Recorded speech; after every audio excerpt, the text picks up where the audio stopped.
Olá pessoal, muito boa noite a todos. Aqui quem fala é o Whindersson Suzano, sou analista de investimentos aqui na Valorama e vamos dar início ao nosso 10 minutos de economia aqui no canal da Valorama.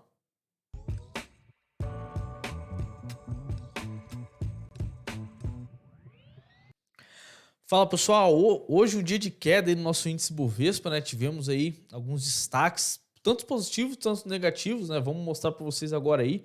Pedir pro Luiz compartilhar a tela aí pra gente, né? Dar aquela passada aqui, como foram as negociações aqui no Brasil, né? A gente tem aí Bovespa caindo cerca de 1,54%, cotada a 109.213 mil pontos, né? Região aí muito importante de preço do Ibovespa, um patamar psicológico muito forte por parte dos investidores, né, na casa ali dos 110 mil pontos. E hoje a gente vê, por exemplo, fechando abaixo aí. Hoje, desde o início ali das suas negociações, o Bovespa ficou tentando subir, tentando fechar, chegar próximo ali da região dos 110 mil pontos, mas quem prevaleceu aí, quem teve a força maior no dia, foram os vendedores que levaram aí o Ibovespa a cair cerca de 1,54% hoje. O dólar, por outro lado, aí foi no sentido contrário, subiu cerca de 1,02%, cotado a 5,16, né? Lembrando que o dólar abriu aí, por exemplo, a 5,11, 5,12, ele estava naquela região de suporte, né? Que a gente sempre traz aqui para vocês, daqui a pouquinho a gente vai para o gráfico para mostrar melhor, mas o dólar fechou positivo aí num patamar de 1,02% de alta. Já os DIs, a gente vê, por exemplo, o DI futuro de 2026, o mercado aqui no Brasil precificando os juros futuros, né? Lá para 2026 em 12,5%, 12,50%, né, os juros lá para 2026, subiu cerca de 2,08% hoje. O de 2025, o juros foi para 12,64%, subiu 1,74%, e o de 2024, para o ano que vem, aí, o mercado precificando os juros em 13,54%, onde tivemos uma alta de 0,74% no dia de hoje. A gente pode observar que lá fora os índices americanos fecharam praticamente zerados, né? Não tivemos negociação. Hoje foi feriado nos Estados Unidos, né? E aqui tivemos um detalhe muito importante, tá, pessoal? Magalu subiu cerca de 12,24%, a Via subiu 10,55%, e o setor de varejo, a gente tem aí também Carrefour subiu logo em seguida, mas não subiu tanto assim. Mas a Magalu e a Via aí em forte alta, né? A gente vê, por exemplo, a Mer, as lojas americanas aí em queda de 38,41%, tá, pessoal? Uma queda extremamente forte da Mer no dia de hoje, aí, após sair um fato relevante aí lá na sexta-feira, né? O pregão tinha acabado de fechar, saiu a notícia aí das lojas americanas que ela poderia entrar em processos de recuperação judicial e que a dívida que era antes de 20 bilhões aí passou para 40 bilhões aí. Foi descoberto ali uma dívida de 40 bilhões, então que já era muito, com 20 bilhões de dívida, achou o dobro aí. Então o mercado viu aí com péssimos olhares aí para a ação americana, para a ação da Americanas, né? E ladeira abaixo, pessoal. Tome muito cuidado aí. É, Provavelmente essa ação deve cair abaixo do R$ 1, tá? Então, assim, tome muito cuidado. Para quem está iniciando, para quem tá iniciando aí no mundo dos investimentos, se olha, por exemplo, uma ação dessa aí que caiu bastante e pensa em comprar, tome muito cuidado. A gente não recomenda jamais aí você entrar nesse momento, principalmente você que não tem muito conhecimento de mercado financeiro, né?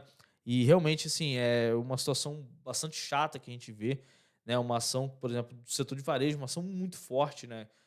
Uma empresa muito forte, na verdade, no setor de varejo, via aí ocorrer esse fato, nesse rombo bilionário, 40 bilhões não é pouca coisa, né? Então é extremamente triste aí ver uma situação dessa aí. Mas dando continuidade, a gente vê, por exemplo, a Mer caiu de cerca de 38,41%, cotada a R$ 1,94, né? A BRF caiu cerca de 5,37% no dia de hoje. A Gol caiu 5,19%, a Ambev, né, caiu no 4,9%, a Cash 3 4,46% e a Sambi 11, Santander aí caiu um pouco mais, aí caiu 4,41% no dia de hoje.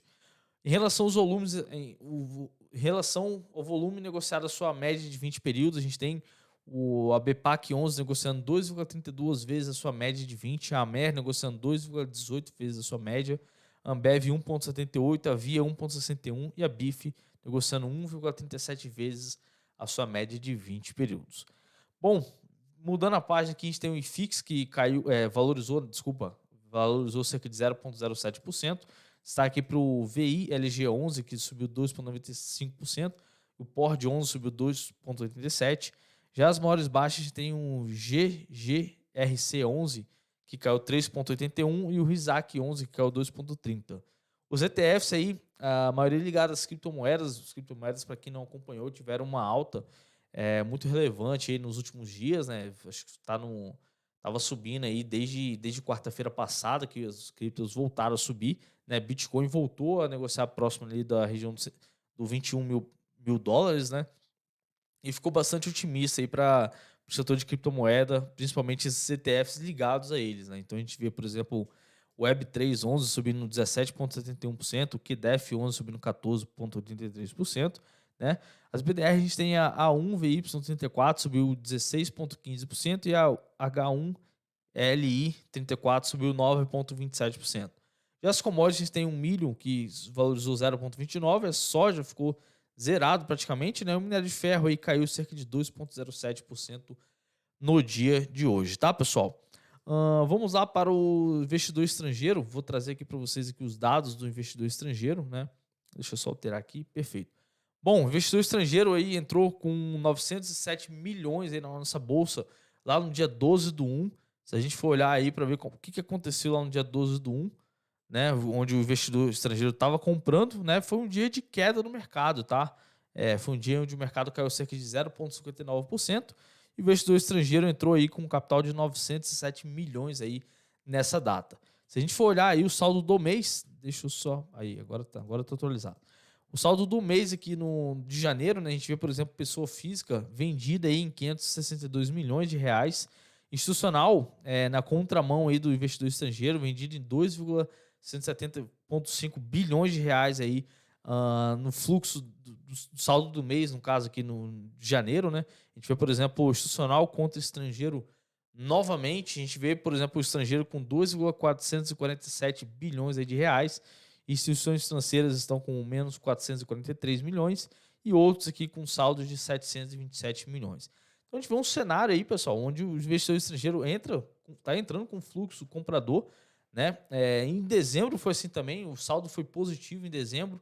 Em janeiro também a gente vê, por exemplo, um saldo positivo aí do investidor estrangeiro. E o institucional está indo praticamente na contramão do que o investidor estrangeiro está vendo, né? A gente está acompanhando aí a bolsa com muita indecisão, né? A gente vê, por exemplo, institucional vendendo, estrangeiro comprando. E se a gente for observar aí quem está certo e quem está errado nesses últimos 2 meses aí, né? O mercado caiu pouco no mês passado, né? E nesse mês aí já oscilou bastante, já fez mínimas, né? Se a gente for observar aqui, deixa eu só, parece que não está atualizando, né? Mas deixa eu parar aqui. O mercado já fez, o Ibovespa já fez mínimo na casa dos 103 e já fez máximo na casa dos 103 mil pontos, né? Então, um range de 10 mil pontos. Quem está certo, quem está errado, até o momento, mercado no 0 a 0 no mês, né? Vamos ver como é que vai ser o desenrolar aí até o final desse mês de janeiro, tá, pessoal? Então vamos lá na nossa análise gráfica, né? O Ibovespa aí no primeiro dia da semana, segunda-feira, né?